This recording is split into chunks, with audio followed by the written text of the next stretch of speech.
Good Saturday morning to you. Welcome into Rick's house. Excellent job this morning, Vance. Good to see you in on the program with us this morning. Thanks for being here. As I check the volume on the Facebook, good. There we are. Everything's rolling as it should be this morning. Thanks for joining us here in Sanders Plumbing Company Studios, Praise 96.3, your Praise 96.3. And I'm going to need y'all to help me this morning. I'd like to hear from you on the telephones. I'd like to hear from you on the text line. That call-in number is 865-577-4885. If you've got home improvement questions, we hope we've got the answer. We're going to try our best to have the answer. If we do not have the answer, then we'll point you in the right direction to somebody that does, or one of our sponsors that can help you. Or maybe you might have somebody that you'd like for us to know about, and you know what? Call and tell us about it. Also, if you prefer to text, those of you texters out there who like to do that. Good morning, Ron. Good to see you this morning. Cousin Chip, good to see you this morning, brother. The text line is 865-255-3911. That's how you get us here in the Sanders Plumbing Company Studios of 96.3. Yes, sir. That's the Sanders Plumbing Company Studios, who just won 2 awards this past week. One for plumbing and one for gas installation here in Knoxville.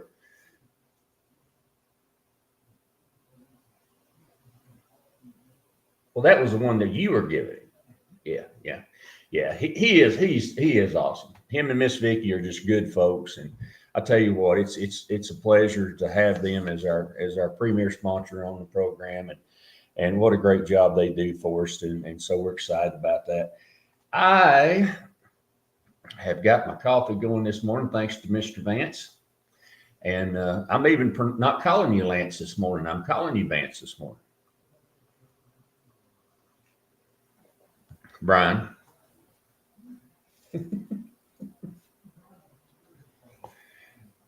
Absolutely.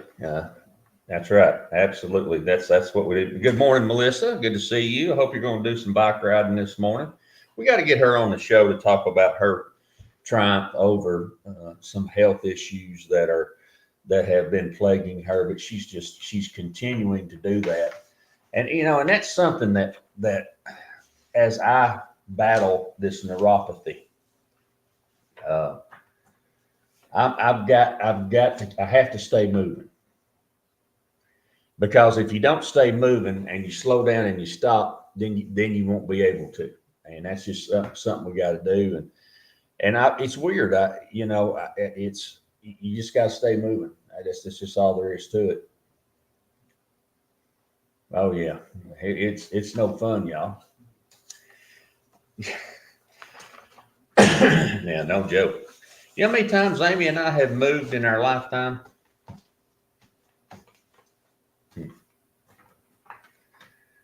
We were building houses when we were young and could do all that kind of stuff. So we'd typically we'd have a house that we lived in, and we'd have at least one, maybe 2 going, because it was back when things were good. And, hey, they're coming after you. Hear the sirens in the background? Yeah. Is that an ambulance? Yeah. Oh, good gracious. Sorry about that. We hope everybody's okay with whoever that is. But as we were young people, and this is before we had kids, and well, we still did it when we had children, but not so that when they got school age, we kept them in the same school. We didn't move them around. We wanted them to go to the same schools like we did when we were kids. We've moved over 50 times. You just forgot the zero. And so what we did is we built every kind of house that we thought that we might like that would sell. So we've lived in salt boxes, ranchers, tri-levels, contemporary, bungalows, farmhouses, you name it, whatever kind of house it was, we would actually try that type of house. Never did build a roundhouse. Salt box is square. So we did. We done that, and honestly, when you do that, you learn. And the thing about it, when you're building houses, and you're building them spec houses, we call it. The house with the furniture in it was always the one that would sell. That's the way it always goes. And so we just, if that one sold, we'd move into the other one and start another one. And when we was young, we could do that. If I thought I had to do that now, I ain't no way. No way. So then we just bought us a house on wheels so we could move it where we wanted to.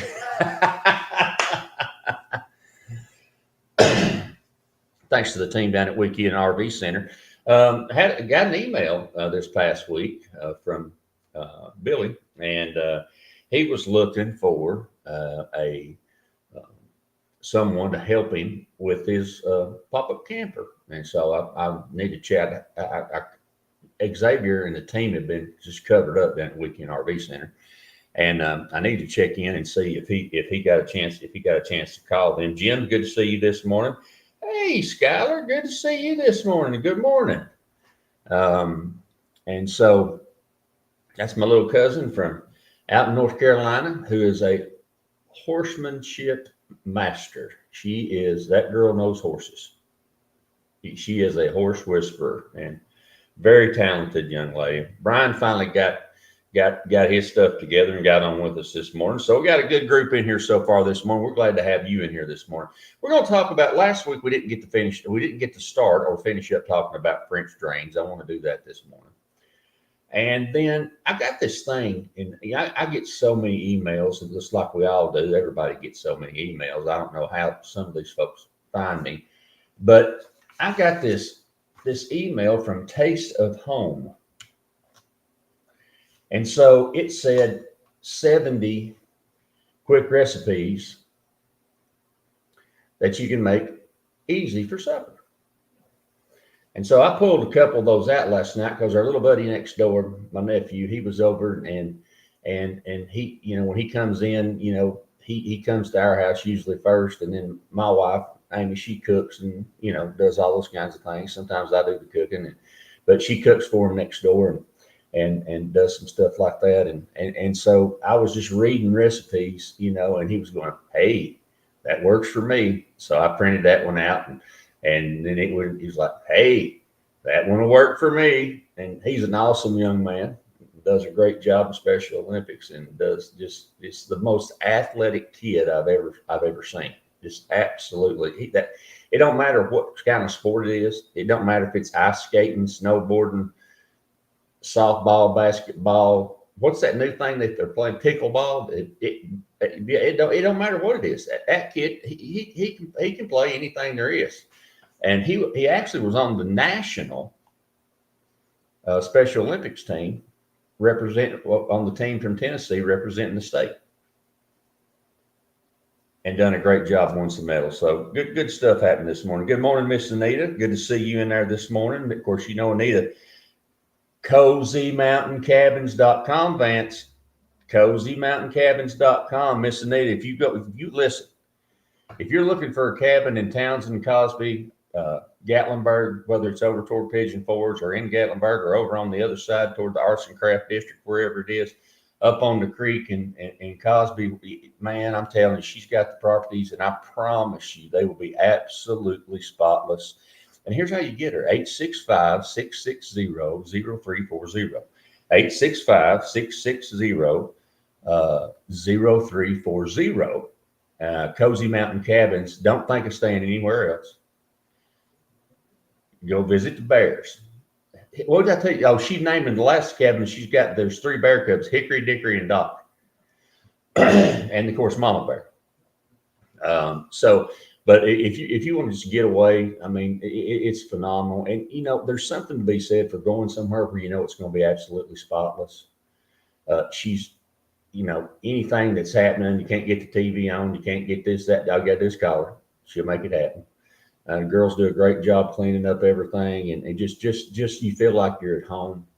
It's nice to go into a place and you don't have to take your own foamy bubble and your Clorox bleach and all those things that you feel like you have to do sometimes when you stay at certain places. You don't have to do that. CozyMountainCabins.com. John Horton, good to see you this morning out in Bakersfield, California. Glad to see you on the program. So a lot of folks listening to us. So we're going to hit some recipes today. We're going to talk a little bit about French drains. They are up early. Oh, gush, gush, gush, gush, gush, gush, gush. Yeah, it's 5:08 in California, eh? And old Brian's up early. Of course, he stays up all night doing the security thing with the canines, and so we're going to talk about that. We're going to talk about the proper way to ground a receptacle. If you've got that old 2-wire system, that doesn't have a hot and a neutral and a ground. We're going to talk about that. So just lots of different things we're going to chat about today. Of course, Baker Boy Pizza will be in there with us later on this morning, talking about those famous wings that Vance loves. And do they really? I never have tried them yet.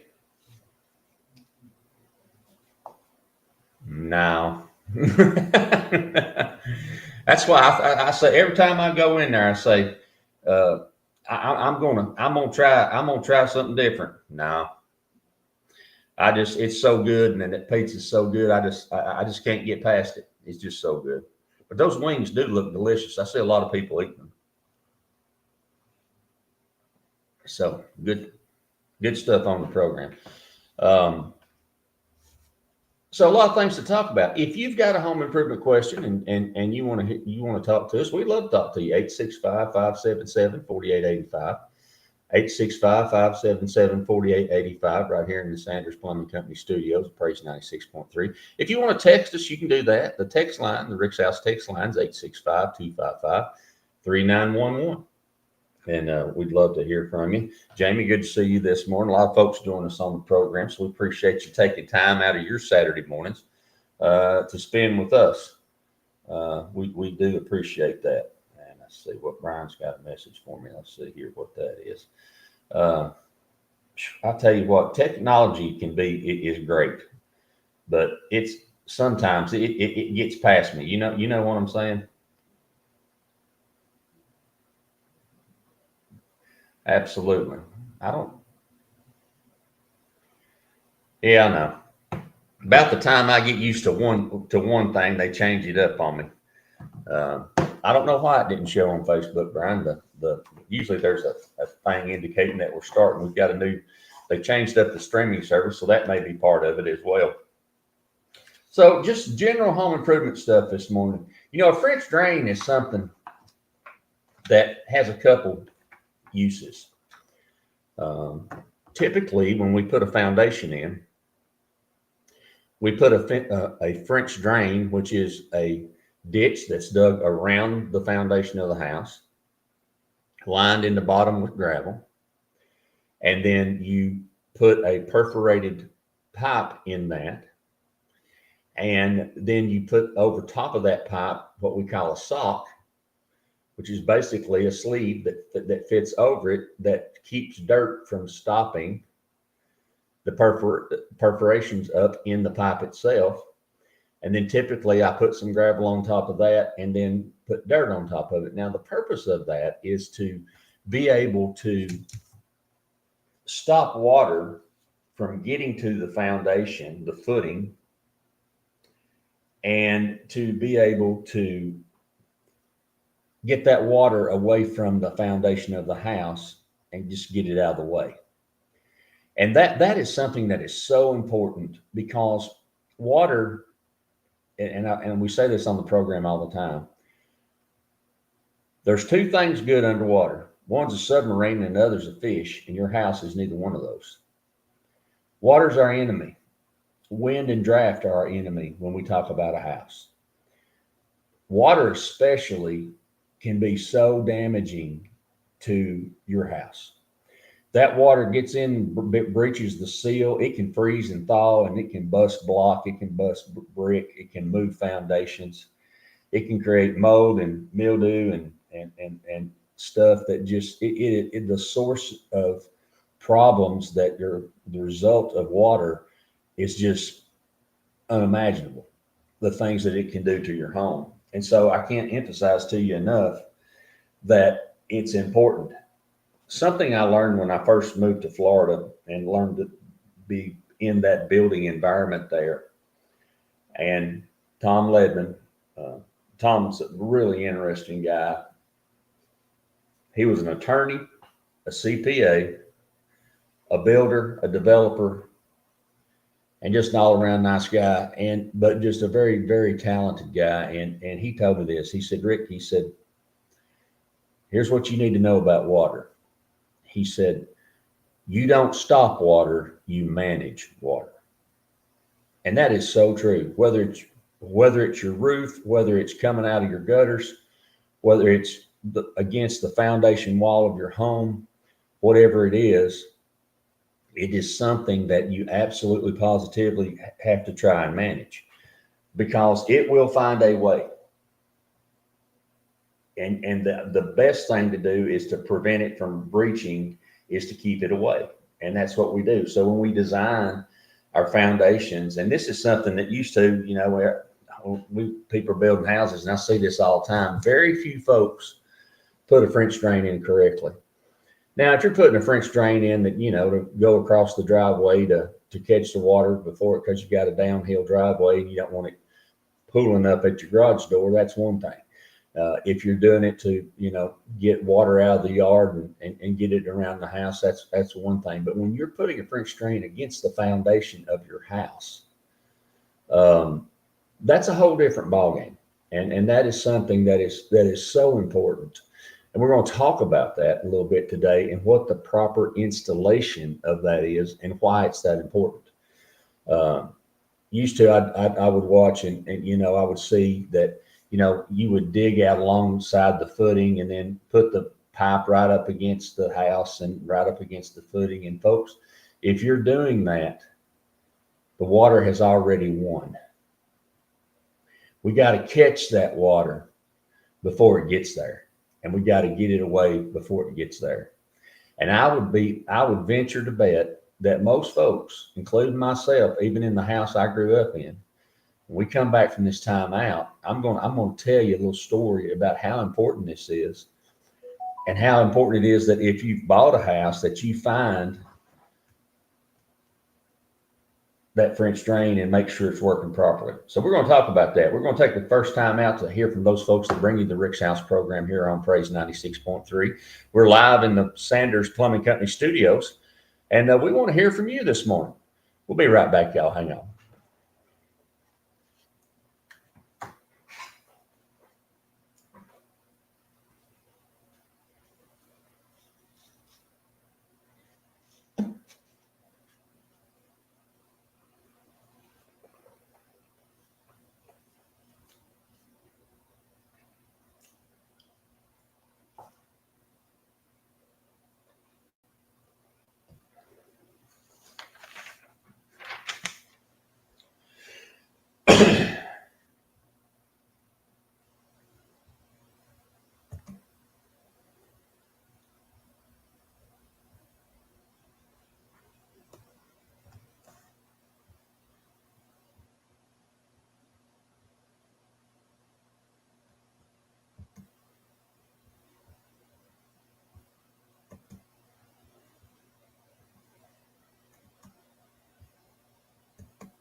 Good Saturday morning to you. Welcome to Rick's House, live in the Sanders Plumbing Company studios of Praise 96.3 FM, your Praise 96.3. Thanks for joining us this Saturday morning as we're talking about a French drain. And you say, Rick, what is a French drain? French drain is, and I'm going to go to my notes here because it sounds better than just me coming off the top of my head. John says Bakersfield averages about 5 inches of rain a year. Water isn't as much a problem in as the dust. LOL. I understand that, sir. I've lived in that part of the world. A French drain is a drainage system that redirects water away from a building's foundation. It consists of a trench filled with gravel or rock and perforated pipe installed at the bottom. Water flows through this perforated drainage pipe, which prevents soil and debris from entering. A French drain is typically installed along the perimeter of the foundation, ensuring that any excess water is channeled away from the building and toward an appropriate outlet, such as a storm sewer or a dry well. French drains help prevent issues such as basement flooding or structural damage caused by excessive moisture. And I will add that the only component that they left out is the sock that goes over the perforated pipe, because if you don't put that in there, just like if you didn't put that on a drain field pipe, then it'll clog the pipe with dirt and debris or rock, and then you're done. So again, I'm a big believer in the sock that goes, the sleeve or sock as we call it, that goes over the perforated pipe itself to keep that debris out of there. So that's important. When water accumulates around the foundation, it seeps into the French drain through the gravel rock, enters the pipe through perforation, and flows away from your home via gravity or a sump pump, depending on the elevation. And that happens sometimes, but for the most part, usually here in East Tennessee, we can use gravity. By the channeling excess away water from the house, the risk of basement flooding or structural damage caused by hydrostatic pressure, a French drain can work in coordination with downspouts, gutter alternatives, landscaping, retaining walls. I'm going to tell you, we built a house, I built a house one time over in Halls. And this was one of those houses that I bought the lot really cheap. And so it was a sloped lot, pretty steep lot, but it was sloped. And so we picked out a plan that would look good on that. And the house was below the road.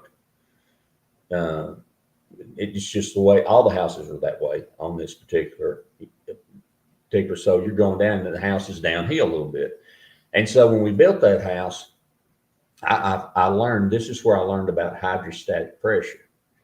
So the water meter was right in the middle of the lot up at the road, and the water line went straight out of that, straight underneath the 8-foot porch, covered porch. It's a rancher, and it's got a covered porch all the way across it, and into the foundation wall. Well, when I built back then, we didn't do poured foundations. We did poured foundations, but we didn't do poured walls yet. We wasn't doing poured concrete walls like Chuck Parks does at Parks ICF now, which is awesome, because that stops all you got no issues with that. They do a good job, Parks ICF. That's who does.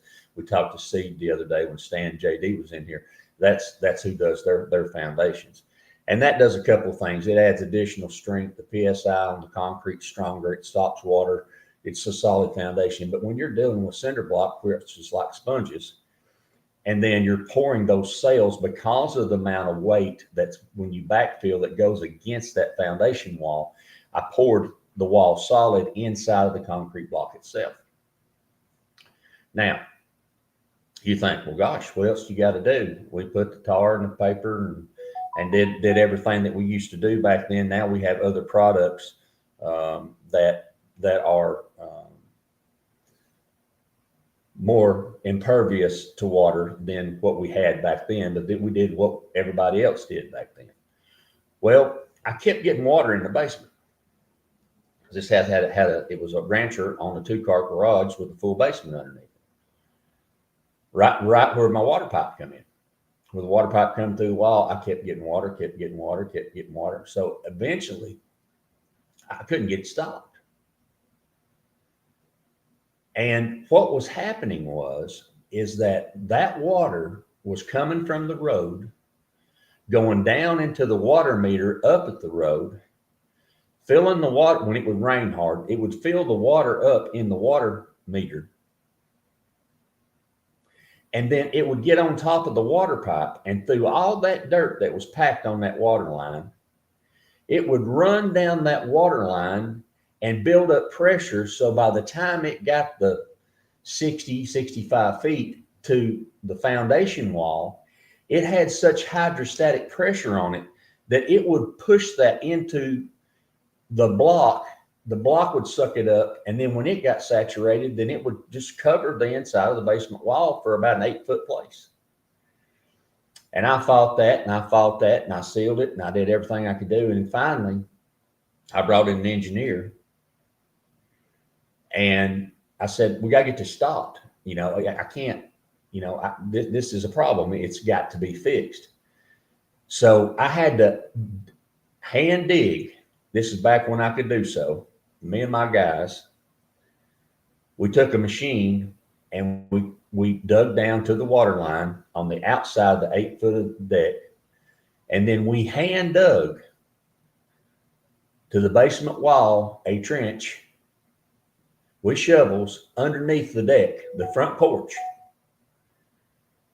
Needless to say, I was fit to be tied because that was terrible, just absolutely terrible. And then we got back to the foundation wall and it was sealed. But the problem is that it had so much hydrostatic pressure that it was pushing its way through.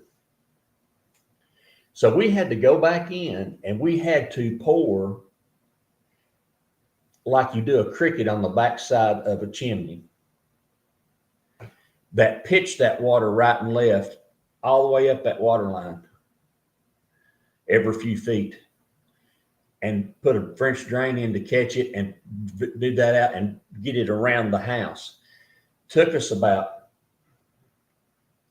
3 or 4 days, maybe even a week to get that done. Now, the end result is we finally we had to catch the water right when it started down the hill and divert it around the whole foundation. This was a 50-foot long house, 48 feet. And I tell you what, and we ended up with a French drain that went all the way around and then went out on either side. Now, here's the thing. If you've got a French drain like that,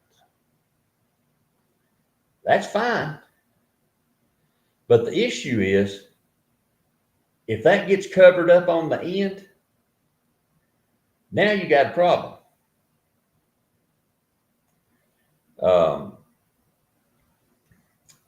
Vance just sent me a link on the text message.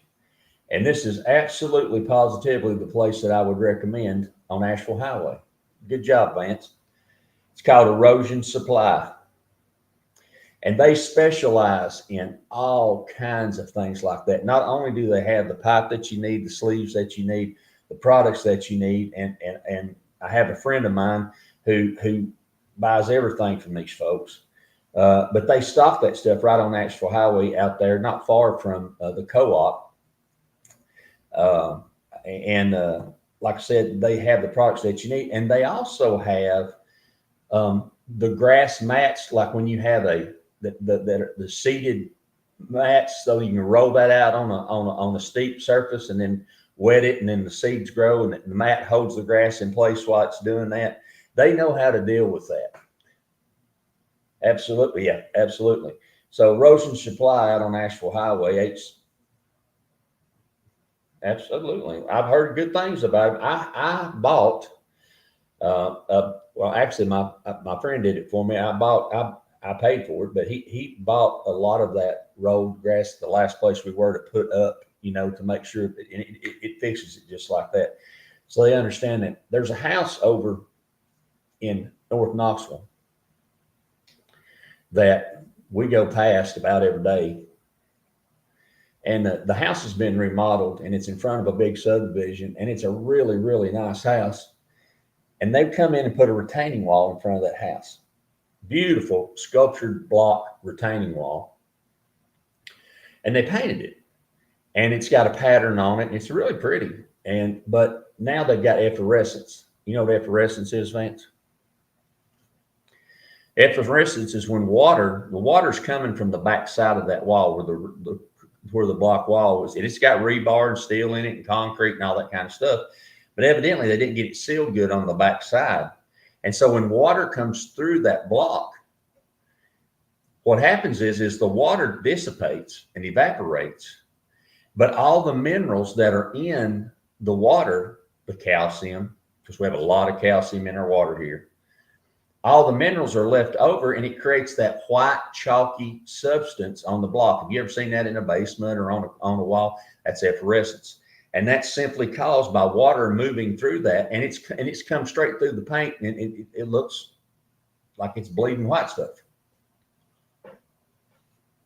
So there again, good job on that, Vance. That company. They have, they've got the fencing that's got the stakes already, the black fencings that you use to hold water back, hold dirt back when you're doing construction, all that kind of stuff. The grates, the pipes, the culverts, the whole thing. So be sure and check them out and tell them that you heard about them on Rick's House, and they'll say, well, who's Rick's House? And they say, well, that's a Saturday morning show we listened to, and he was talking about you. And then I'll call them. I need to get them on the show. That's a good idea. You've done a good job on that, brother. Brian said, get Lance on the phone, on the microphone. Brian, I have done the bad job because I call Vance Lance and Vance and Tance and Jance and everything else, but his name's Vance. Actually, V as in victory. V as in victory. The benefits of a French drain system. French drain is installed along the foundation. I've said that 27 times. Contributes to health and the stability of your home. It redirects excess water from the foundation, preventing potential damage caused by prolonged exposure to moisture. Moisture becomes a real problem when it's warm, because then we get mold and mildew, and we certainly don't want that. It also, French drain helps prevent basement flooding, structural issues such as cracks and shifting foundations by managing the groundwater runoff. The drainage system helps maintain balanced soil conditions around the foundation, minimizing the risk of soil erosion and subsequent settling of the structure. Money well spent, but it's got to be done correctly. Now let's think about that. So there's my block wall. I've dug my basement out. I've got my footing. What I'm going to do is I'm going to come off of my footing about a foot to 2 feet. I'm going to dig my ditch lower alongside of the footing so that the top of my 4-inch perforated black pipe that I'm using, or my 4-inch or 3-inch PVC perforated pipe, is the top of that pipe is lower than the top of my footing. Because if I don't, it'll get some water in it, but it's perforated. So that water's going to go, the rest of that's going to go straight through, go right on top of the footer and come in between the crack between the bottom of the block and the top of the footer, unless it's a poured concrete wall. So you got to get that perforated pipe down lower than the foundation footing, so it has a ditch to fall into, and the pipe has time to work. So that's an important part of what we do. Now we're going to take that next time out and come back here in the Sanders Plumbing Company studios. We're going to talk about a little bit more things, and we're going to talk about how we get that to drain and what we need to look for as we continue our conversation this morning about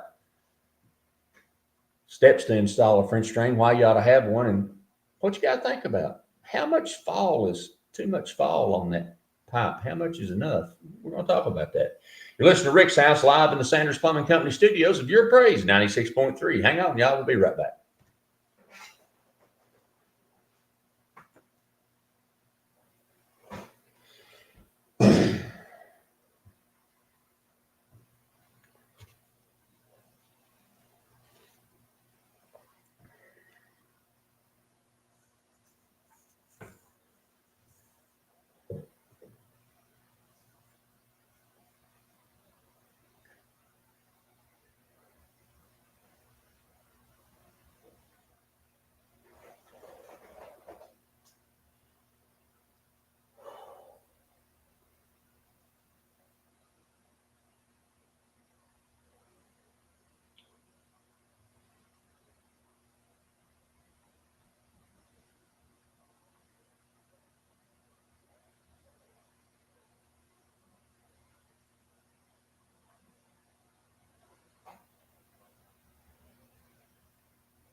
Good Saturday morning to you. Welcome back to Rick's House, live in the Sanders Plumbing Company studios of Praise 96.3. Your Praise 96.3. Thanks for joining us this morning, Steve Fowl. Good to see you in there, my brother. His wife, Kathy, makes the best street taco I've ever ate in my life. That girl can cook. I'm telling you. Hope she's doing well, and hope them kids are doing great, and hope you're doing well, my brother. Good to have you in on the program. So we're talking a little bit about putting the French drain in, and I'm going to tell you all that this morning, if you notice it, and I hope you don't, but last night I experienced what happens to you. Sweets are not your friend when you've had gastric sleeve surgery. And I'm not a big sweets fan, but last night I ate some sweets.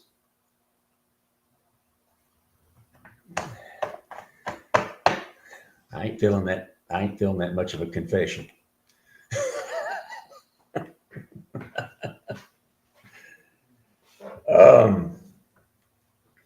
Needless to say, I had too much sweets. And so about 1 o'clock this morning, 2 o'clock this morning, my body said, "Oh, no, you didn't." And so needless to say, I'm a little weak today. We're going to leave it at that. So I apologize in advance for not being on top of my game, but we're going to struggle through anyway. Yeah, sweets, sugar is your enemy. It's like water to the foundation. If you've had gastric bypass surgery or gastric sleeve surgery like I have, so I apologize in advance. That's the reason I look a little hollow-eyed. So steps to install the French drain. Of course, you got to identify your standing water issues. You got to dig a sloping trench, of course. You got to line the filter with the fabric, a sock, a sleeve. We've talked about that. Then you got to line the ground with gravel. I put gravel on the bottom. Then I'm going to cover the top with gravel. Of course, it's gravel, perforated pipe with sleeve, then gravel on top, then dirt. That's the way I do it.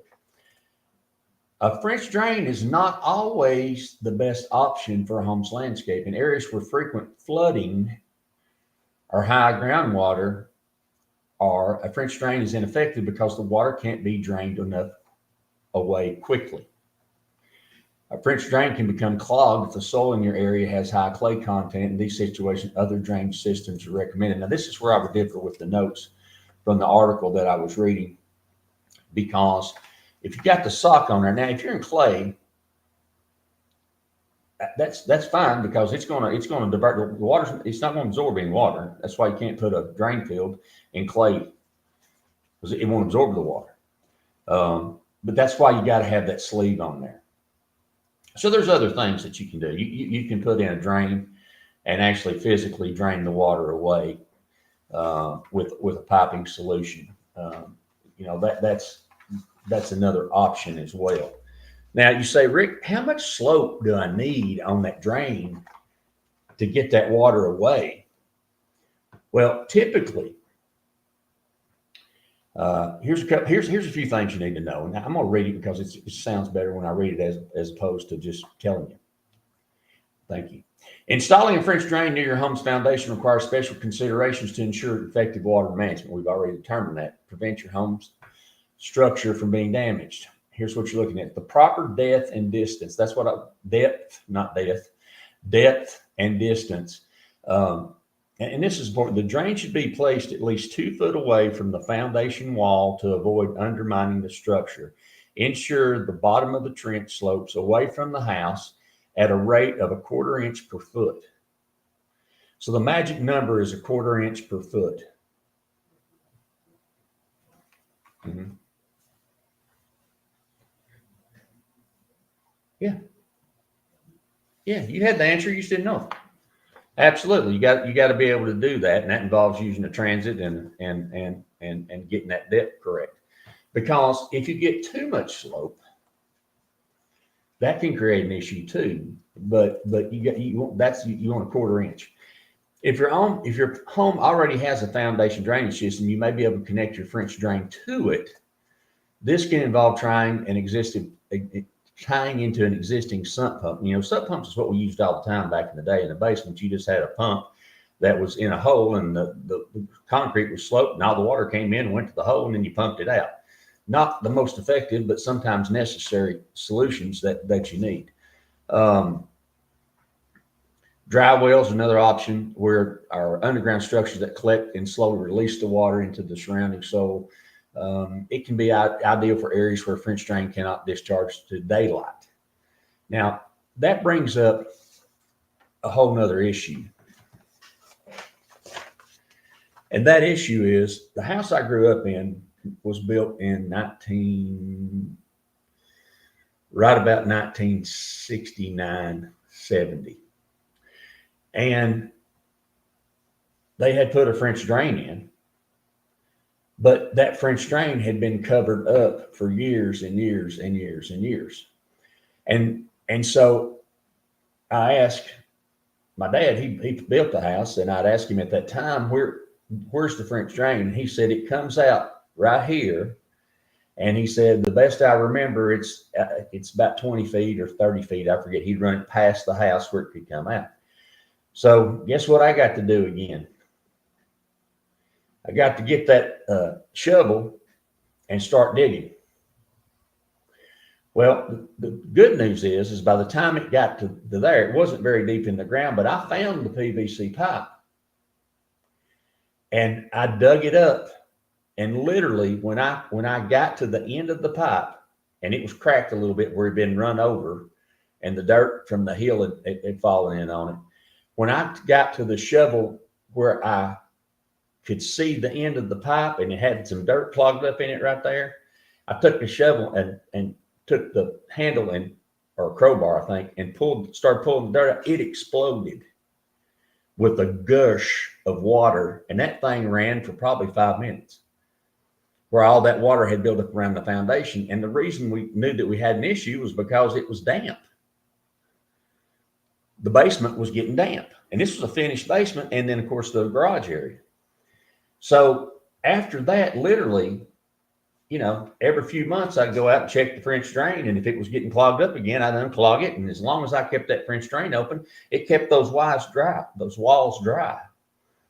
So it's a really important key component into the foundation of your home. And again, it talks about how clogged pipes are a common problem with French drains. If you suspect a clog, you need to flush the system with a garden hose. Well, you can do that too, I guess, or use a plumbing snake to clear out that. It's just something that's important. It's one of those basic things. And I was talking with some folks this past week, and we were just talking about our homes, and I was just talking in general maintenance. And then when we had Sonia on from Roof Max, we were talking about the maintenance of our homes.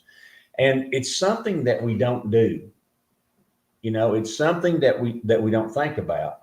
But your house is just like your car. If you don't change oil in your car and keep the oil up, if you don't rotate your tires, if you don't do all those things, tune it up, you're going to get bad gas mileage. Your tires are going to wear out. Your engine's going to wear out because it's not working at optimum performance. And so your house is the same way. There are maintenance things like checking those French drains, maintaining that water heater, doing those types of things, cleaning out the filters in your dishwasher, cleaning out the filters in your washing machine. All those things are important. Cleaning out the aerator filters in your faucets that restrict flow. So each and all those things are super important. And it's just things that we don't talk about. I need to put a list together, Vance.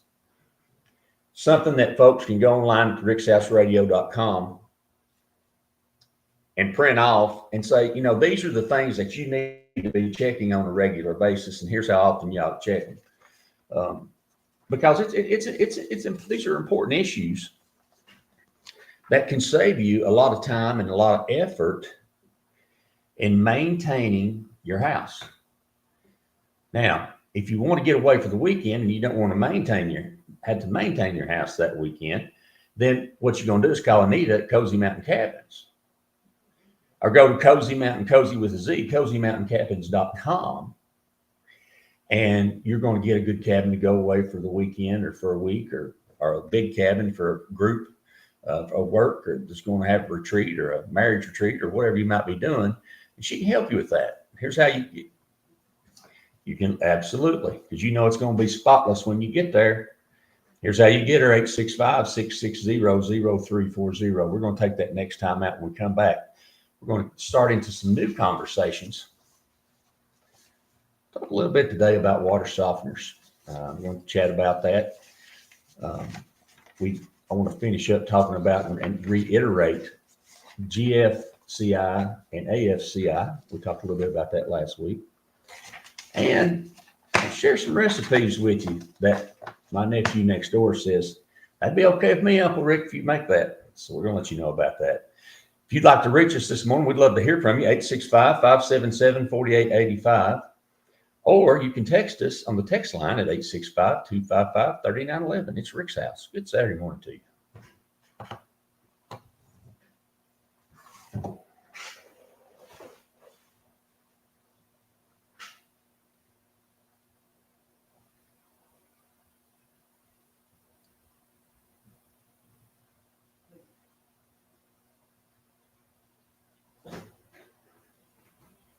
What time do I call, Jeff? 9:45. 9:45. Okay.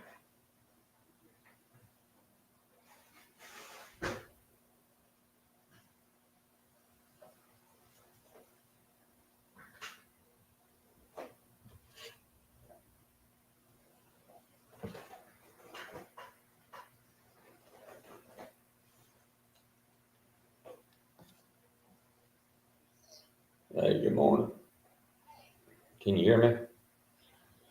Oh my God, I got sick last night. All that sugar, it hit me about 1:30. I was in there for almost an hour.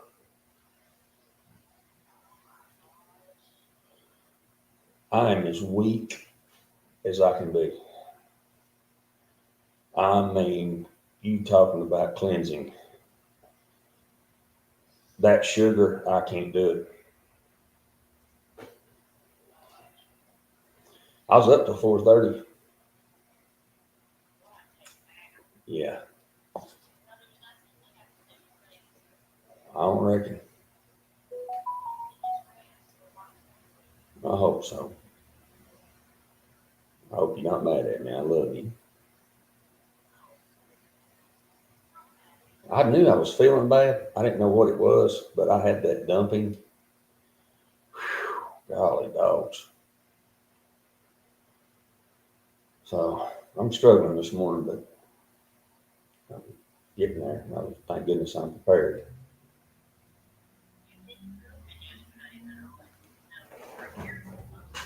I hurt yesterday, bad.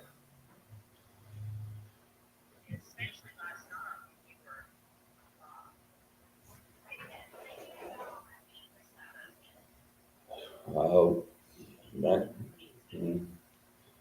Well, I'm getting ready to go back on there, and I love you. Bye.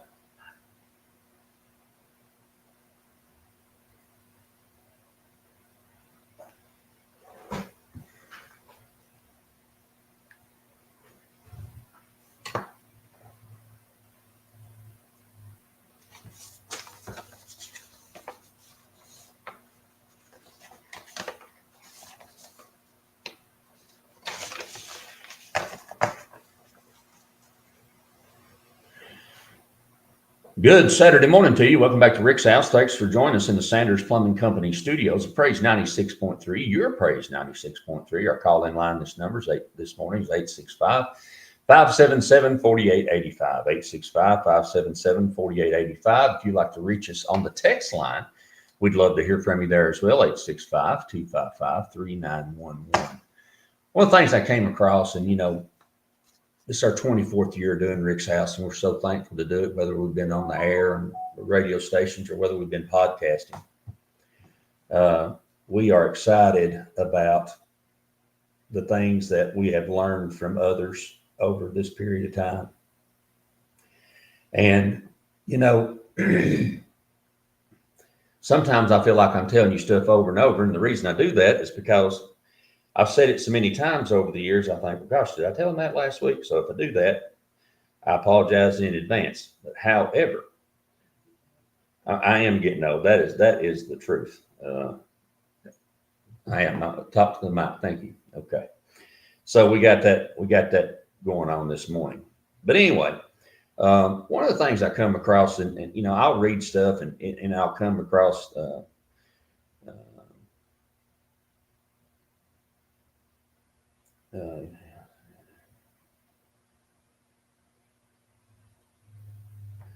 okay. So one of those things that happens is, excuse me, got congested for a second. I come across little tips and things that I feel like are useful. Storing paint's a problem. It's inevitable that you finish a paint project and I'm reading this now, and you've got some paint left over. Rather than wasting it, it's a good idea to keep it in a case. You need it for touch-ups or for other projects later, but what's the best way to do that? One of the tips that Family Handyman recommends is, rather than spending time trying to sop up all the paint out of the rim, he punches small holes in the valley of the rim of the paint can and lets it drain. Then you can store the paint can, once you seal it properly, by putting a rag over top of it and taking a rubber mallet or a hammer and tapping the lid closed. Then you can store it upside down. Storing your paint cans this way will help the paint last longer. So if you need the exact shapes for touch-ups, you've got it. And that's something, anytime that you do anything, whether it's putting a new roof on your house or whether it's having extra can of paint for that front door. I told you the story about, I was doing television on Channel 10 back in the day, and it was called the Style program, and I was their handyman. It was Moore Kay and Michelle Silva. And this is when I was younger, and I would go on about once every 2 or 3 weeks and do a project. Well, Michelle Silva called me one day and she said, Rick, can you do something for us on Friday? I said, sure. What do you want to do? She said, the shutters on my house are fading. And she said, can you do something about that? I said, absolutely, because I had just written an article for Krylon Paint, because Krylon Paint had come out with a new paint that adheres to plastic. And this is back in the days, many years ago. And so it was a spray paint, and it was designed specifically to adhere to paint. So she said, we had shot some episodes at her house for the Style program where we had went to Burnett Salvage back in the day.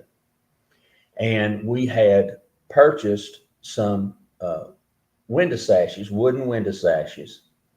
And so I had done a thing where we had used her garage, and we had taken and stripped those window sashes down and got all the paint off of them, and then primered them back and painted them, cleaned the glass, redid the wood, the glass glazing around them with the number 33 glazing, and used the 5-in-1 tool to do all that and show people how to do it and all that kind of stuff. Yeah.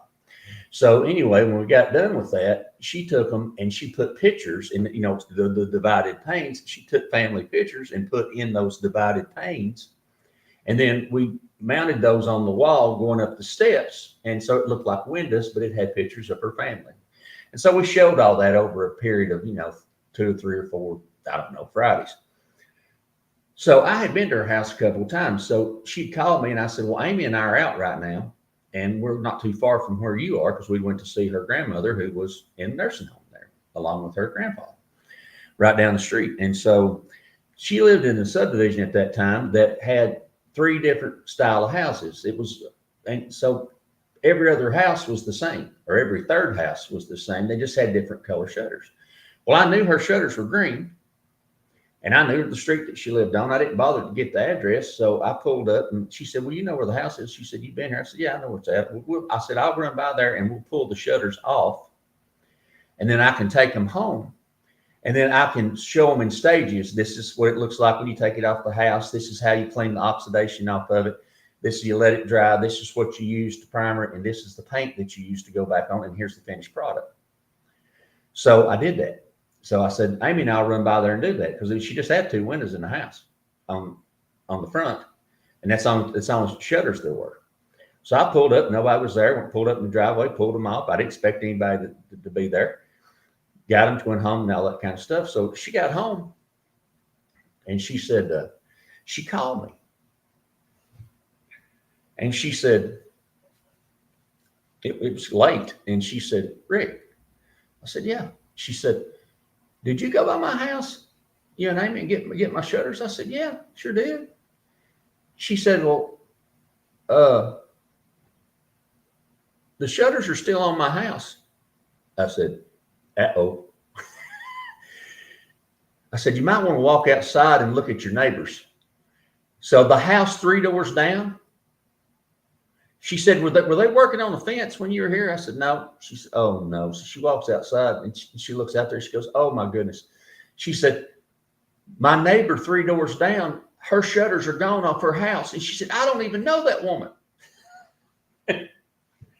So I said, "Uh-oh." She said, "And she works out of town." And she said, "So she's gone during the week." I said, "Uh-oh." Well, I'd already taken the shutters down. This was on Thursday or Wednesday or Thursday, and we were doing the show on Friday. I said, "Well, I've already got them down and got them in the process of being painted." And that woman's shutters were green too. So I'm thinking, oh boy. So she said, she said, what am I supposed to do?" I said, "Put a note on her door telling her to call me about her shutters when she gets home." She said, "I will." So she put a note on there and said, "Hey, we've had a mistake. I know your shutters are gone.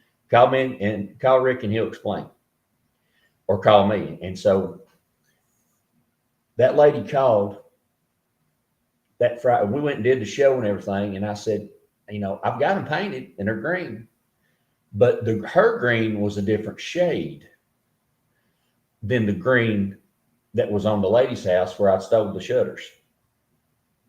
So they nicknamed me the Shutter Bandit. Long story short, we did the show and recorded it, and then I went and the lady called Michelle, and she thought it was hilarious. She was really super nice. And so I told her, I said, "I'll be by on Saturday," because she was home, and I said, we'll get this squared away. So I went by and met with her, and she said, "Yeah, they look great, but that's the wrong color green."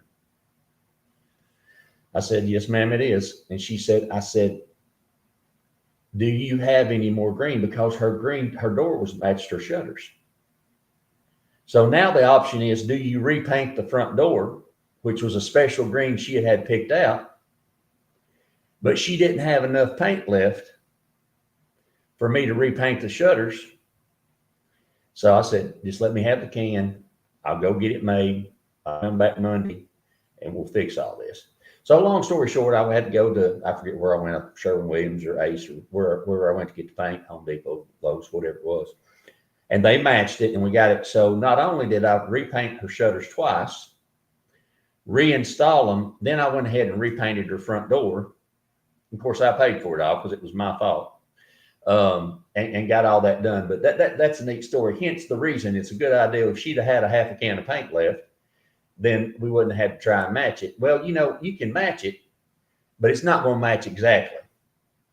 And, when you're sitting there looking, you've got 3 things that are supposed to be, you got 2 sets of shutters, and the front door is supposed to be the same color green, and it ain't the same color green, then there's a problem. So the Shutter Bandit struck again. But we had a fun time with that. So that was part of it. Hence the reason that I say be sure and keep you a little extra paint when you have that left over, so that you can utilize it if you got to touch up or do those kinds of things, or some idiot goes by and steals your shutters, and you got to have it done. Yep.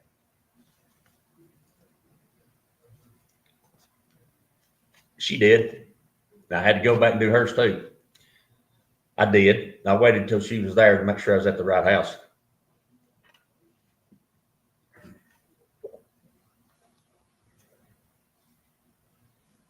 Somebody from the family handyman. It took us to finish nail in the valley where the rim goes in, and just put the little hose, and it'll drain out. That's why you got to store it in a box or something, put paper underneath it or whatever to catch the leftovers, so it don't get out on you got to sop all that mess up. So, but yeah, it's a good idea. So I always keep a little extra of whatever you're doing for your project. If I need one, I buy two. If I'm going and I need a specific bolt or specific nail or a washer or whatever it is, then I'm repairing something, I buy two. That way, if I drop one, I got another one in my pocket. It's just that same kind of thing. Well, most of the dump stations, or convenience centers, as we call them, dumps is what we call them around here. They have a place that you can get rid of that excess material. If not, you can always go to the city dump, and they have a place where you can get rid of oil and those kinds of things.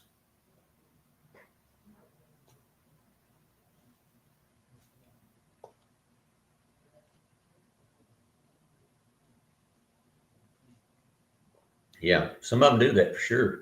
And depending on where you live, that can be an issue as well, because it's considered a hazardous material.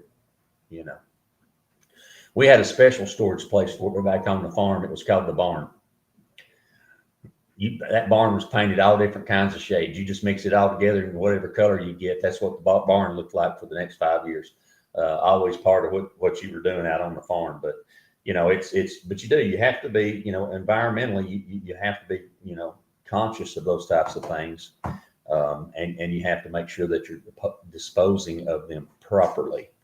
So absolutely. It's kind of like it says, don't put cardboard in the regular dumpster, put that in the recycle bin. How many of us do that? I do if I got a bunch of it, for sure.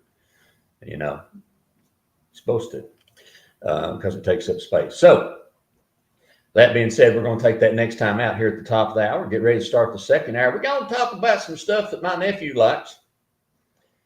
It's a good thing. It sounds delicious to me, although after the evening I had, ain't anything sounds delicious to me. Too much sugar is not your friend when you've had a gastric sleeve. You're listening to Rick's House. Hang on, youngins. We'll be right back.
Good Saturday morning to you. Welcome back to Rick's House, live from the Sanders Plumbing Company studios of Praise 96.3 FM, your Praise FM. Our call-in line this morning is 865-577-4885. If you've got a question, John says he's got a story about, he asked me, he said, Rick, have you ever done a show on DIY failures? And he said he has a story. You're welcome to call, John. We'd love to hear from you, 865-577-4885. You know, I kind of, those are things I've kind of thrown in over the years, and we have had some ones that we've talked about, just like me stealing shutters off the wrong house. And usually I've typically done those as have been stories that I've told about stuff that I've done wrong over the years. And, you know, that's how you learn. People say, gosh, Rick, how did you get into home improvement? Well, I had an interest in it. And to tell you the truth, the very first project that I worked on was I ran into a guy at Wampler Sausage that worked for Wampler Sausage, worked for Tim Wampler. And some of my favorite sausage in the whole world. Oh, man. And I asked him, I don't remember how we met, but we were talking. He said, yeah, he said, I do a lot of stuff for Wampler Sausage. And I said, really? And he said, well, how did you get in? Because I was curious. I was a young man. And, you know, I really had an interest. My dad, when I was growing up, he was more of a move over, let me do this kind of deal. Did y'all have that, Dad? You know, he just wanted to get it done, and he didn't want to be doing it, but he had to do it because he'd been working hard all week, but he didn't want to do it. But I wanted to do it because I wanted to learn how to do it. So I really didn't know how to do much of nothing when I was young, in terms of, except for the things my grandfather. Now, my grandfather was patient, and he would work with me, and he would talk to me. And I've talked about this on the show. He would talk to me in terms of, you know, he'd say stuff like, boy, we square. You plumb? And I knew exactly what he was asking me, and I knew exactly what he meant. And my typical response was, yes, sir. But he also took a lot of time to show me how to use tools. And he was really smart, because he grew up in a time and coming through the Depression and all those kinds of things, that when he wanted to do something, he had to take the tools that he had and figure out a way to utilize those to make it happen. And so many times he would show me how to make jigs to make the project easier. And he made these puzzles, like the puzzle at the Cracker Barrel with the golf tees. He had a puzzle like that made out of blocks, and they were numbered. And he just did all kinds of stuff. He had a road runner. He'd make these road runners, and he would hand carve the legs on them where they were like an airplane propeller. Boy, that's hard to say. Airplane propeller. So that when the wind was blowing, it looked like the road runner was running real fast, down through there. He would do stuff like that. He'd take gourds and make purple martin houses out of them and hang. I mean, he just anything like that. He was always coming up. He come up with the idea, or saw it somewhere. He didn't invent it, I'm sure, but he would come up with the idea of, taking a 2-liter Coke bottle and building a Japanese beetle trap, and hanging it upside down and putting the bait in there and cutting the windows out in it, and how to suspend it where they could get in but they couldn't get out. I mean, he was always thinking about what he could do, especially when he retired, because he was a heavy equipment operator, ran a crane, and said a lot of things. Worked on Cherokee Dam, worked on Norris Dam, worked on, he did a lot of things across the country, and he was a union member. And so when he was fortunate that he was the only one in the family that had a good job that was union, where he had to travel all the time, but he made really good money. And so, I can remember when I was a kid, if anybody in the family was needing groceries or nobody said nothing, he'd just go to the grocery store, him and my grandmother, and then they show up at the house, and we just come by the visit. And by the way, here's 2 sackfuls of bread and milk and eggs and you know, so he was that kind of fella. And so he took a lot of time with me to teach me those things. But this gentleman that I met, and I can't even remember his name now, that's terrible. But you know, when you get in your 50s, you can't remember nothing. But he told me, I said, how did you get into the home improvement business? And he said, well, it's like this. He said, I had a real interest for it, which I did. And he said, if I looked at a job and thought I could figure it out, he said, I would figure out what I thought it would take me to do that. And then I always added something to it because I knew I was going to make some mistakes along the way so that I could get the job done and learn as I was going, but make sure that I got the job finished so that the customer was happy. And I thought about that. I run it past my father-in-law, who also spent a lot of time with me teaching me. He was a master craftsman in his own right.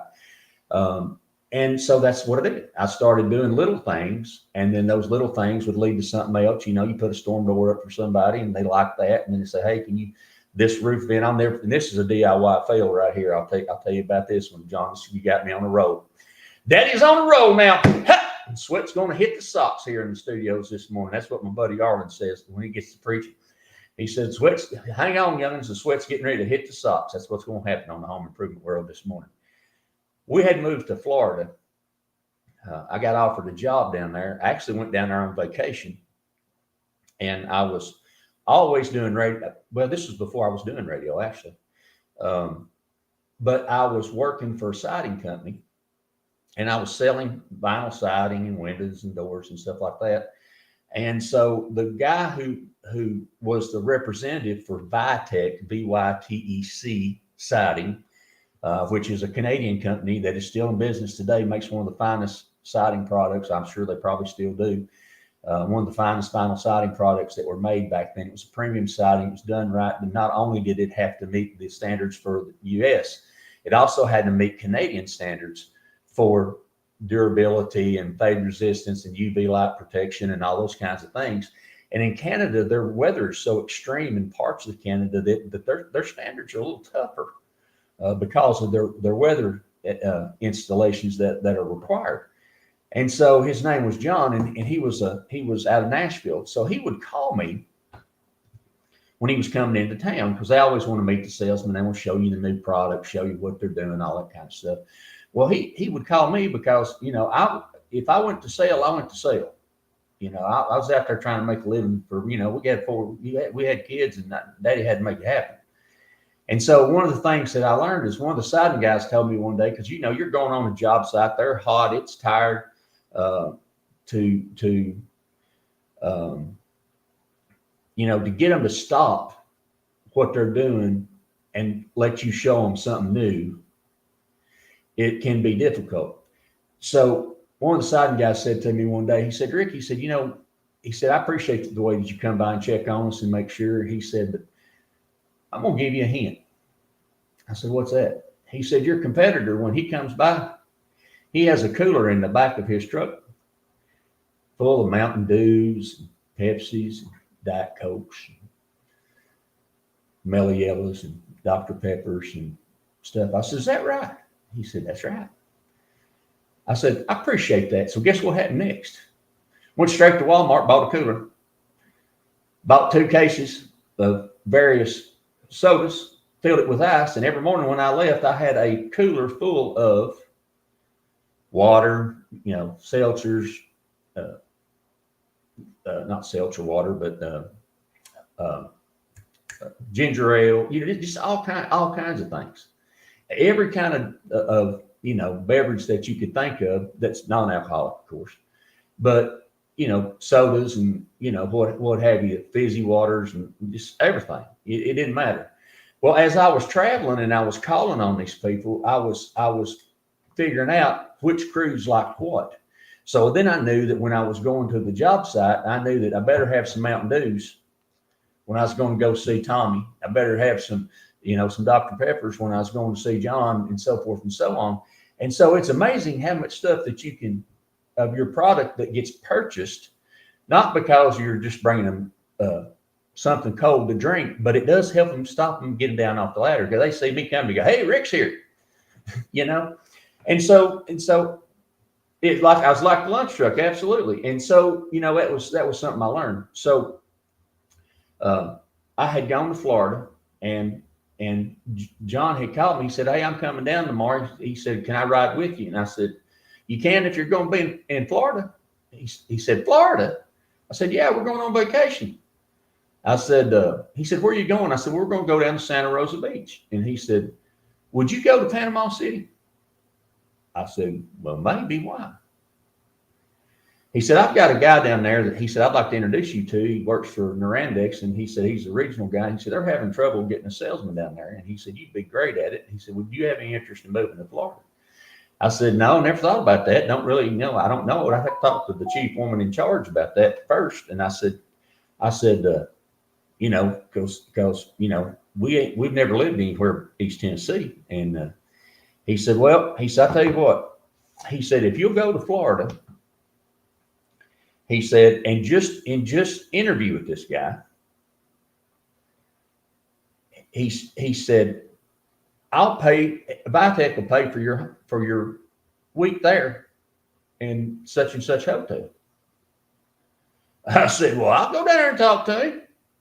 So I went home and I told Amy, I said, "They're going to pay for a week for us and to go down there if we'll stay and if I'll just interview for this job."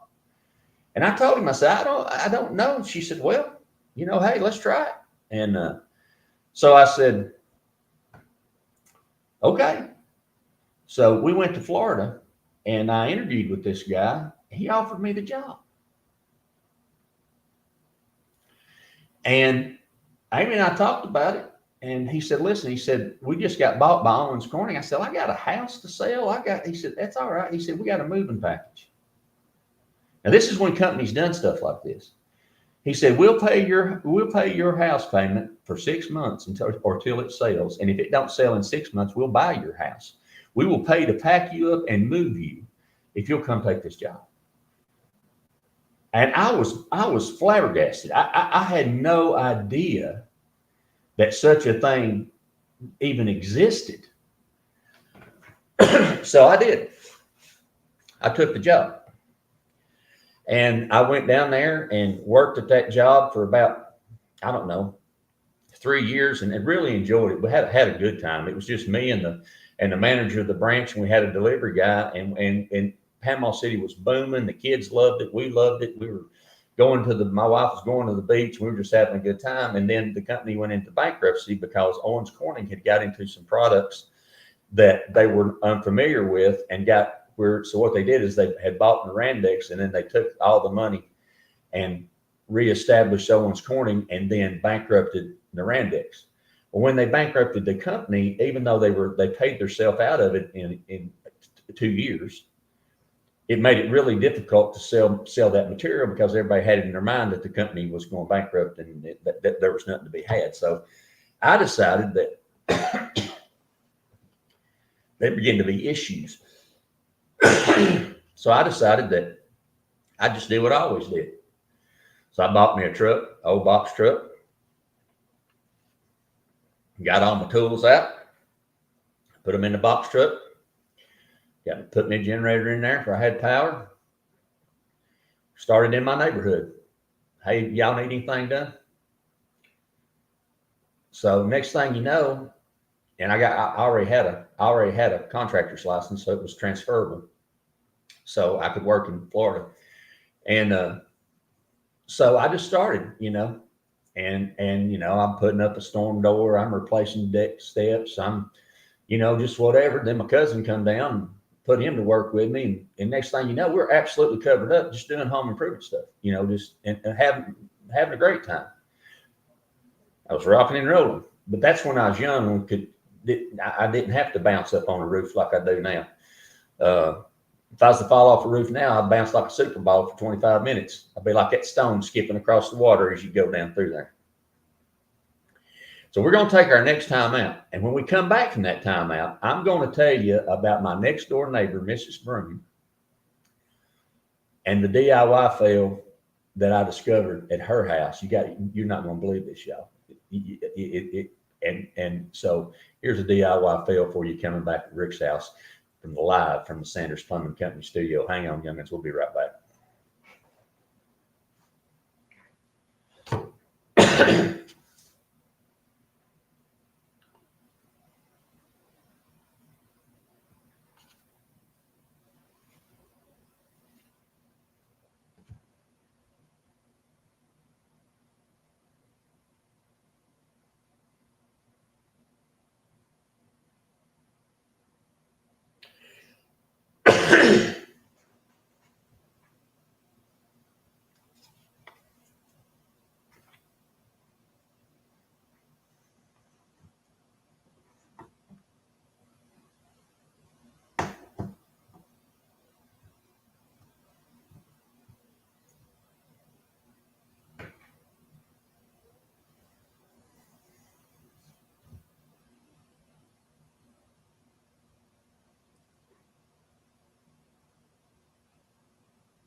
Good Saturday morning to you. Welcome back to Rick's House. Thanks for joining us on the program live from the Sanders Plumbing Company studios, the Praise 96.3. It was, well, sometimes it is. I'm tongue-tied this morning, but that's what happens sometimes. And I get talking faster than my mind will work. And welcome to your mid-50s, as we say on the program. So back to my story. So our neighbor next door, Mrs. Broom, was an interesting lady. She was an older lady, her and her husband. Her husband was a lieutenant colonel or a major, excuse me, in the Army. And they had traveled the world, and she was a really good cook. And she had done a lot of entertaining for officers and that kind of stuff. And they'd been Germany and, all over the place. And so, but they were older. And she was over one day visiting with Amy. And she asked me, she said, Rick, what all do you do? And I said, well, a little bit of everything. What do you need done? And she said, we had a roof ventilation fan put on our roof to get the heat out of our attic. And she said, they put it in and installed it. And she said, it's been there, for some time. She said, but we can't really tell any difference. And she said, I think there's something wrong with it. And she said, could you check it for me? And I said, well, sure. And so I said, I forget, I told her I can check it tomorrow evening when I get in or just something to that effect. And she said, sure, that'd be fine. So I went next door when I come in that evening and put my ladder and got up on the roof of the house. It was along a rancher. Everything's a rancher down there. So it was a rancher. And so I got on top of the roof and I looked at everything, saw it looked like it was installed properly and everything was good. So I said, well, where's your attic access? So she told me. So I opened it up, pulled the stairs down, it's attic, steps. Back then I could climb attic steps and I wasn't huge or anything like that. So I pulled it down, went up in the attic, and I'm going through the attic over to the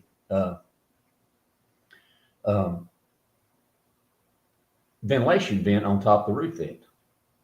And it was the round ones. Looks kind of like a disc. And it's got a motor in it, and has a thermostat on it. And so what was happening is they had somebody come look at it. They installed it, and then they had somebody come look at it because it quit working. And they said, well, you're probably going to have to replace it. And she said, will you just look at it and see if it's something you can fix? And I said, well, sure, I'll do that. So I got up in the attic, and I'm going through there. And I'll never forget this. I got over to the attic vent and I looked, and there wasn't nothing but a wire, a piece of 12-2 wire that was coming over to the fan. And they had taken a pair of side cutters and just clipped the wire. Hadn't wire nutted it, hadn't put it terminated in a box, hadn't done nothing, and had stole the motor out of the attic fan. And there was nothing there but just the vent. So I come back down. She said, did you find out what's wrong with it? I said, yes, ma'am, I did. She said, what's wrong with it? I said, they stole your motor. Now, why they would steal the attic fan motor is beyond me, unless they needed it for something. I have no idea, or maybe I don't know. And she said, are you kidding me? So I had taken pictures of it. And I showed her. So long and short of it was, we ended up taking that one out and installing a new one. Of course, we had the appropriate licenses and all that stuff to do that kind of stuff. But yeah, I mean, you see all kinds of things like that when you're in the home improvement world. I see things that I just look at and I shake my head, just like we all do, and why they did that, I don't know. And she had told me how much they charged her, and it was ridiculous. I don't even think I charged her except for the fan, because it's my neighbor. Those are kinds of things that you do. They're super nice to us. But the long and the short of it is you see all kinds of things, just like when Brian talks to me about or sends me pictures of stuff he sees at night in the security field. Those things are out there, and unfortunately, those people are out there that do that, and that's just one of those things. They couldn't get up at it and look at it. All they knew is their fan didn't work, and thank goodness, that wire didn't come, spark and burn their house to the ground. I mean, those kinds of things, are out there. And so we did that for a long time, and then we ended up coming back to Tennessee. But that I got into radio, and the rest is history for that kind of stuff. So there's the DIY fail for you. I don't know if that's a DIY fail, but that's a home improvement fail that I guess that they were successful with what they were trying to achieve, but they were long gone and ended up costing the older folks some money. So it's just part of it. My nephew next door come over and he said, and they're always looking for, we're looking for things to keep and eat and stuff. So I got to thinking, I got this thing from Taste at Home last night. And I thought, he's a young fella and he is not picky about what he eats.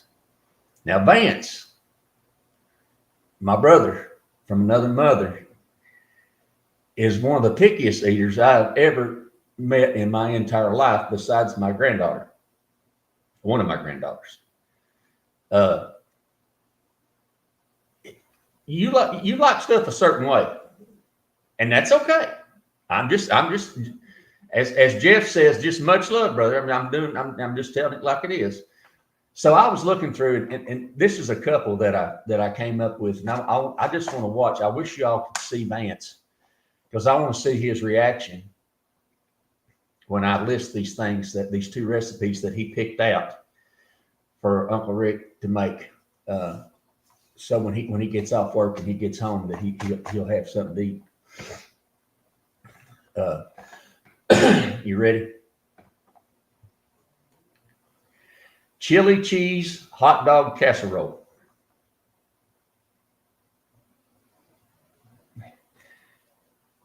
One package of 8-ounce cornbread muffin mix, which I don't like sweet cornbread.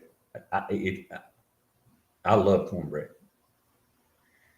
but I don't like sweet cornbread. Tablespoon of olive oil, 1 cup of chopped green pepper, a half a cup of chopped onion, a half a cup of chopped celery, 1 package of hot dogs, halved and then cut into tiny bites, 1 15-ounce can of chili with beans. And if you're going to use canned chili, there's some decent canned chili out there, but it ain't homemade. 2 tablespoons of brown sugar, a half a teaspoon of garlic powder, a half a teaspoon of chili powder, and a cup of shredded cheddar cheese divided. Preheat the oven to 350. Then you mix your cornbread batter. You put half of it in the bottom of the pan, spread it out in a greased 8-inch square pan.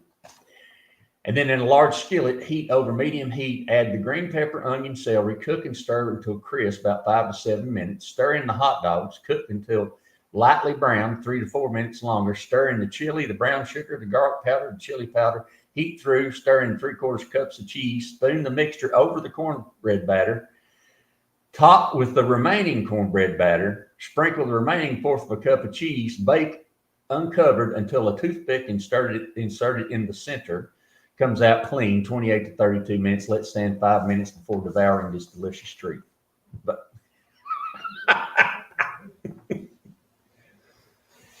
so that was the first one he picked. I knew Vance as soon as I said that you would be an immediate fan. Now you actually might like this one. I don't know. Sloppy Joe casserole. Ingredients: 1 bag of 32-ounce frozen tater tots divided. That's a technical term. That means you divide it in half. I had to ask Amy about that. 2 pounds of ground beef or turkey, 1 can of 15-ounce tomato sauce, 1 bottle, 8 ounces of sweet chili sauce, 2 tablespoons of packed brown sugar, 1 tablespoon of Worcestershire, rooster sauce is what I call it. 1 tablespoon of dried minced garlic, 1 tablespoon of dried minced onion, a half a teaspoon of salt, a half a teaspoon of pepper, 1 1/4 cups of Colby Monterey Jack cheese. Now, I like Colby Monterey Jack cheese. You don't like stinky cheese, do you? You don't like cheese, period. Oh, I do. The worse that cheese smells, the better I like it. And 1/4 teaspoon of paprika. So you place half the tater tots in the bottom of a 5-quart slow cooker, which I got a chicken in there right now. I'm making a slow cooker rotisserie style chicken, but it ain't rotisserie because it ain't spinning. It's in a crock pot. In a large skillet, cook beef over medium-high heat until no longer pink, 5 to 6 minutes, breaking into crumbles, drain, stir in the next 8 ingredients, reduce the heat, simmer 2 to 3 minutes, place beef mixture in the slow cooker, top with the remaining tater tots, cooked covered on low for 4 hours, top with cheese, sprinkle with paprika, let stand uncovered 15 minutes, and devour this taste of home tasty treat. You might eat that one. I thought for sure you'd eat that hot dog casserole. We're going to take that next time out. When we come back, we're going to talk more home improvement right here live in the Sanders Plumbing Company studios of Praise 96.3. I promise no more recipes, unless it's for hillbilly pate. We've talked about that one before, too. You're listening to Rick's House. Hang on, y'all.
Good Saturday morning to you. Welcome into Rick's House live from the Sanders Plumbing Company studios of Praise 96.3, your Praise 96.3. And, you know, I'm enjoyed being with you this morning as we begin to finish up here on the program shortly. And, you know, you can always give us a call. We'd love to hear from you, 865-577-4885, or you can text us on the text line at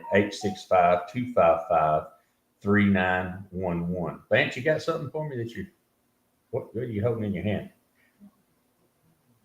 Oh, you do? Okay.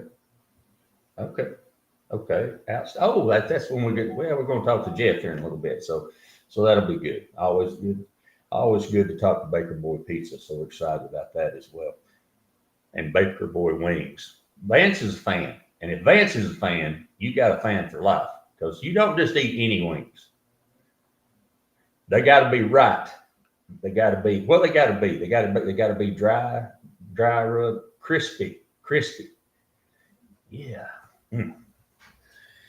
Making me hungry. Oh, that's right. You did. You went yesterday, didn't you? Oh, wow. You know, I haven't tried that yet. We'll have to talk to Jeff about that today. We'll have to ask him about that. That's good stuff on the program. You know, there are some home improvements that we talk about, and we talk about on the program all the time. Don't let do-it-yourself become do-it-to-yourself. We don't want that to happen. And we are diligent about trying to make sure that we point you in the right direction so that doesn't happen to you. You know, you say, Rick, are you telling me that I shouldn't do any home improvements? No, not what I'm telling you. But what I'm telling you is there's some things to consider before you do try to attempt that project. You know, we say on the program all the time that the most important tools that you have if you're going to do a DIY project is a good number 2 pencil and a notebook. You know, like one of those little, they used to be 50 cents, they're probably $3 now, spiral notebooks. And what you do is when you're going, just like when you're going to interview anybody, a contractor or subcontractor, or you're going to interview somebody about a product that you're going to purchase, write your questions down. Because if you're going to get more than one estimate, if you don't write the questions down and ask the same questions to each person, then you don't have an accurate estimate of what truly the costs are. And then you're going to think to yourself, well, Rick said this, but Rick didn't say that, John said it. And so those are things that I recommend, not because I think somebody's going to be deceitful with you. It's not that at all. It's so that you can actually know how to pick the best price and the best value. Because it's not about, it's always, everybody has a budget unless you're some gazillionaire, but it's about picking the right price, and which is the right value. And price varies depending on the components of the quote. Maybe Rick quoted something that John didn't quote, or John quoted something that Rick didn't quote. And so the only way to know for sure if you're comparing an apple to an apple is by writing that down. Now, the same thing happens when you're trying to figure out how you're going to do, and if you want to do, how a DIY project. And this is why I say this. Always do the project on paper first. And do it in the order that you, in your mind, think the project needs to be done in. Okay, first thing, here's what I want to do. I want to add shelving in my bathroom. Okay. Number one, what tools do I need? Do I have those tools?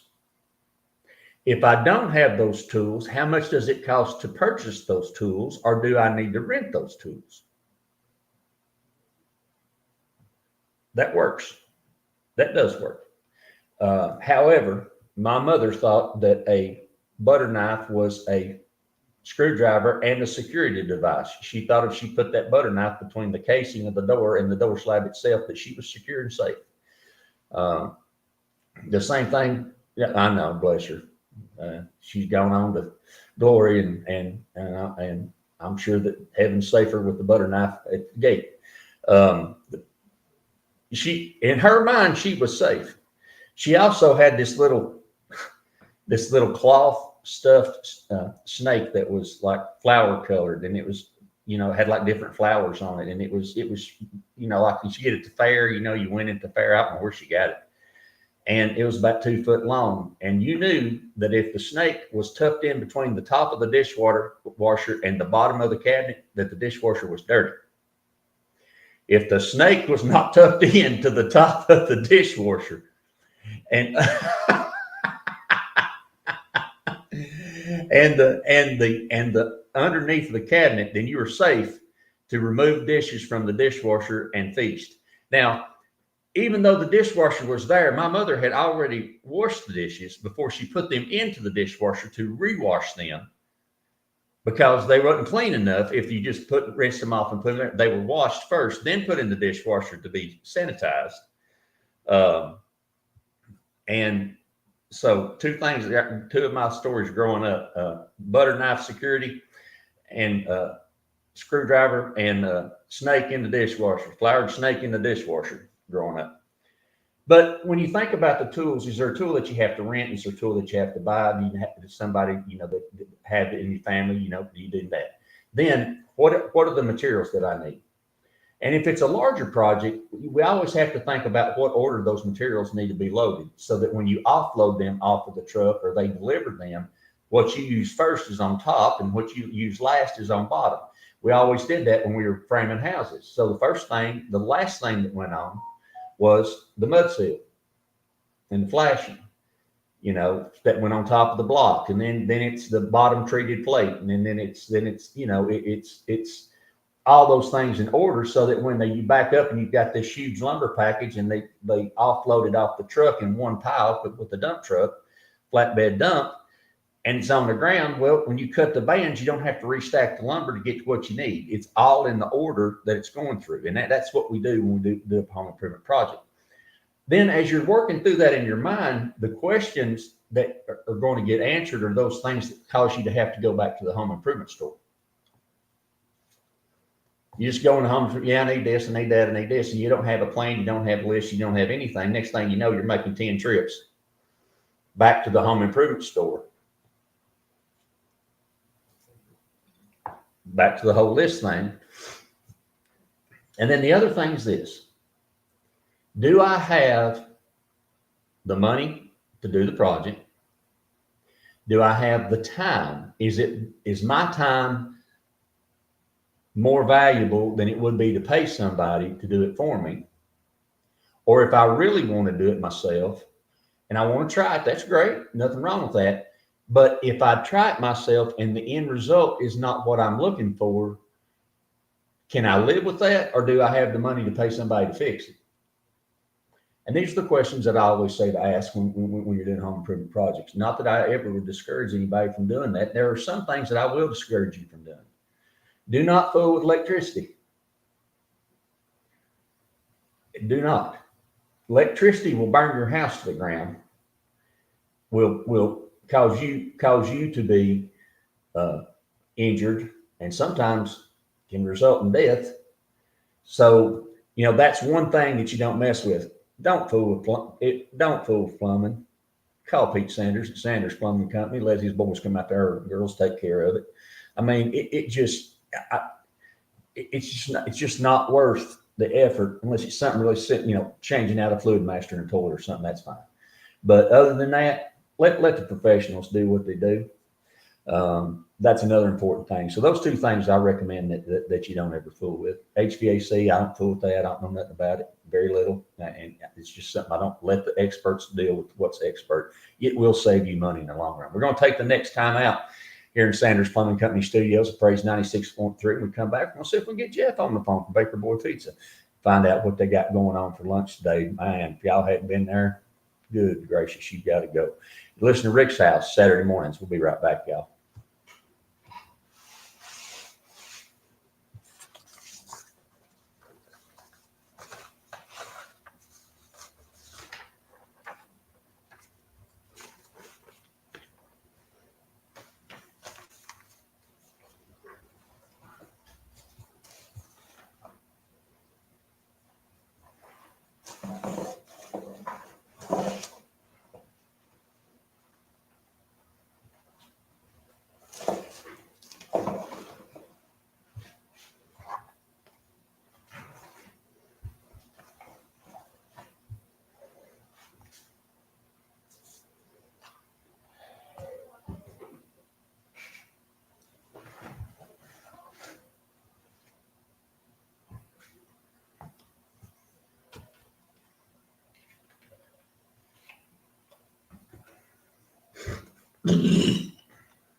Good Saturday morning to you. Welcome back to Rick's House. Thanks for joining us live in the Sanders Plumbing Company studios of your Praise 96.3, Praise 96.3 FM. Saturday mornings, 8 to 10, Rick's House. Vance is going to get on the phone lines and see if we can get a hold of our friends at Baker Boy Pizza and find out what kind of deals they've got going on for you today. And if you hadn't been there, y'all, it's outstanding and it's a great environment. Folks are nice and food's good, wings, fried ravioli, pizza, all that kind of stuff is fabulous. So we'll see if we can get a hold of him this morning and see if we can talk to him as well. You know, talking about electricity and one of the things we talk about is, you know, it is dangerous to try to put a three-prong appliance which is a grounded appliance, into a non-grounded outlet. Never, ever remove the ground off the plug and plug it in that way. It's not designed to do that. It could create all kinds of issues because it's not grounded properly, and there's danger with that. So if you have a two-wire system, which many of your older homes has, it is absolutely best to bring a licensed electrician in that's going to give you the proper grounding techniques to make sure that the appliance works safely and that it's ready to go and that you are good to go. Do we have Jeff on the line with us? Did you remind him? Yeah, okay. I'm glad he knew. What's up, my brother?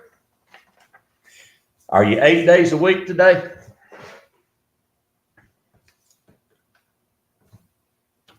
Fantastic. Outstanding. Well, that's what I love to hear is you selling out. Vance said he come by and got some of those delicious wings, and he actually tried that fantastic fried ravioli. Do you really? Wow. Exactly.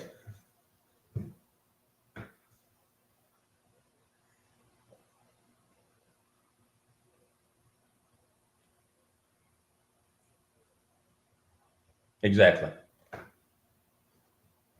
You know, I have never ever heard of that until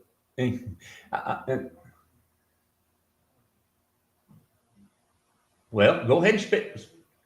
No, man, you gotta go to Baker Boys, and you gotta get it done right. And those bacon tins. Did I see something new on the menu the other day that y'all was like an empanada kind of thing or something?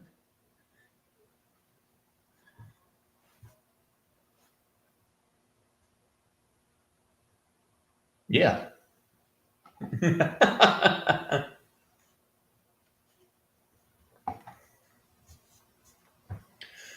Well, sometimes you got to try things just to see how they are and see what's going on and make sure that, you know, hey, it's sometimes it's a great idea and sometimes it's great and sometimes it's not. That's just part of the deal. Y'all are open every day, 11 o'clock. And what time do y'all close? Okay. And of course, they can call ahead at 865-444-5989 and you'll have it ready for them.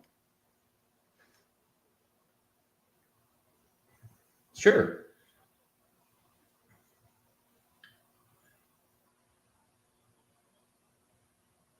Absolutely. Well, you know what? Go ahead, Vance.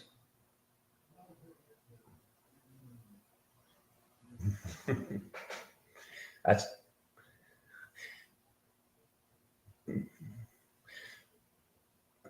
and that's the way we like it. We like to see you doing good, my brother.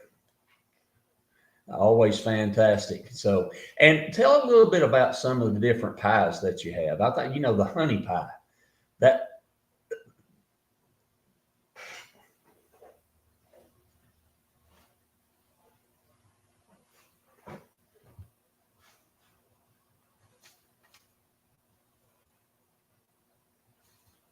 really.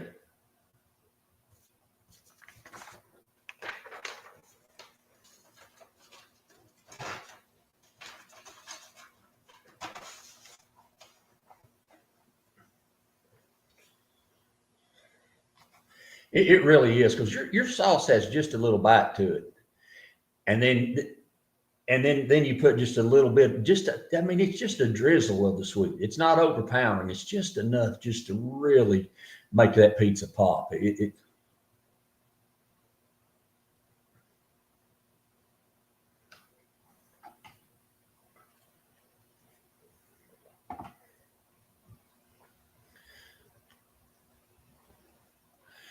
When I first came in there, that's the first thing you said to me. I said, what do you recommend? You said, Rick, let me take care of you. Let me, and you were right. Pete Sanders and I were there eating, and it was fantastic. And he and I will be back this week. He called me.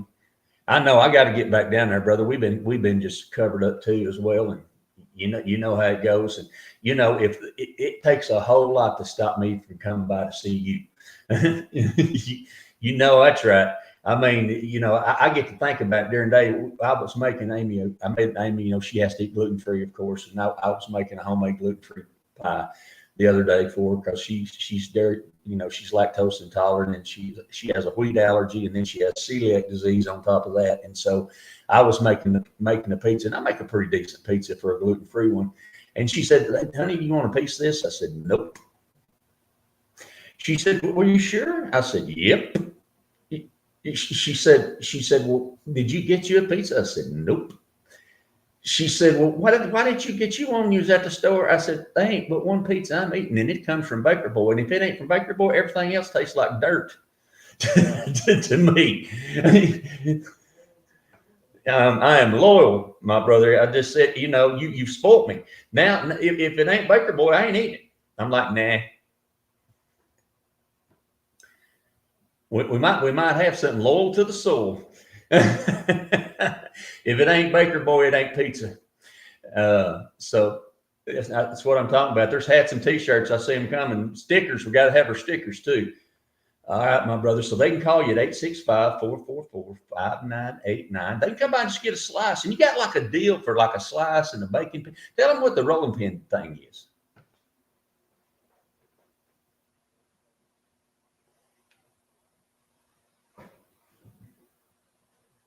£1, 1 foot.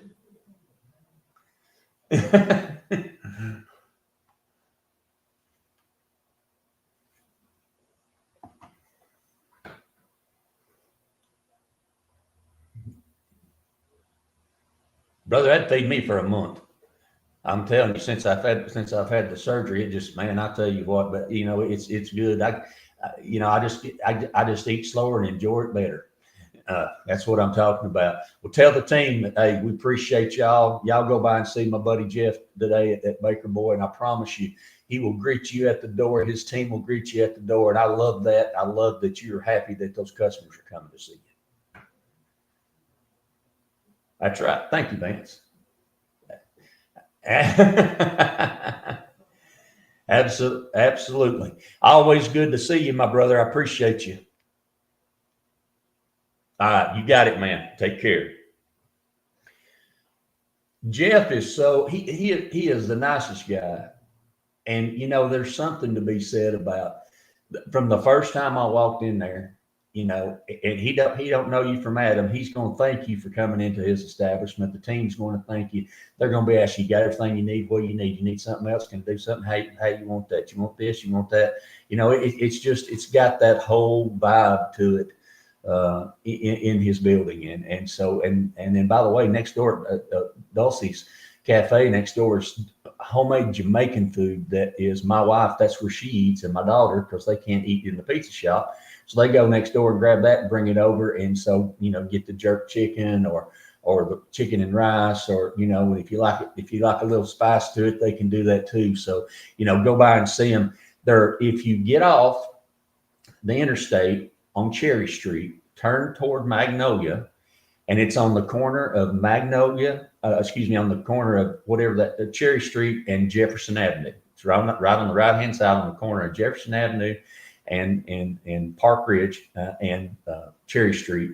Go by and see them. And be sure, when y'all talk to any of our sponsors, be sure and tell them that you heard about them on Rick's House. I appreciate that, Lance, because that's how we make a living, and we want you to let them know that we're out here talking about them. And I promise you, if we're talking about them, they'll do it right. That's what we try to do.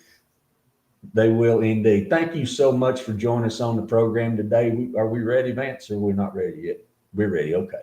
And we appreciate you being part of what we do each and every Saturday morning. Grab your family, grab those babies. I got to spend time with mine. Amy and I did this past,